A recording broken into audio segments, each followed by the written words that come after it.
চারিদিক থেকে বাংলাদেশ তথা বর্তমান ইউনূস সরকারের বিরুদ্ধে ফুঁসে উঠছে মানুষ। দেশের ভিতরে এবং দেশের বাইরেও বৃদ্ধি পাচ্ছে ইউনূস বিরোধী আন্দোলন।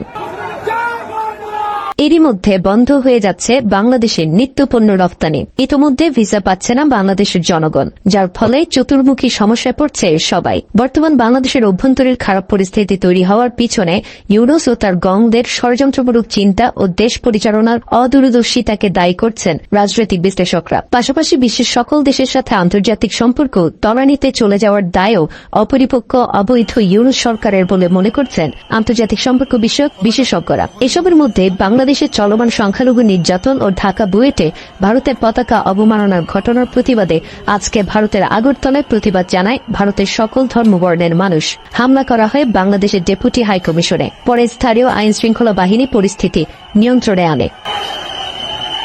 জঙ্গি মদদে বাংলাদেশের ক্ষমতায় বসা ইউনূসের ব্যর্থ রাষ্ট্র পরিচালনা ও বাংলাদেশকে পাকিস্তানের মতো একটি জঙ্গি সন্ত্রাসী রাষ্ট্র বানানোর প্রচেষ্টায় বর্তমানে বাংলাদেশটা এখন বিশ্ব দরবারে বন্ধুহীন হয়ে যাচ্ছে, যার ভয়ানক মাসুল দিতে হবে বাংলাদেশের সাধারণ জনগণকে, এমনটাই মনে করছে সবাই।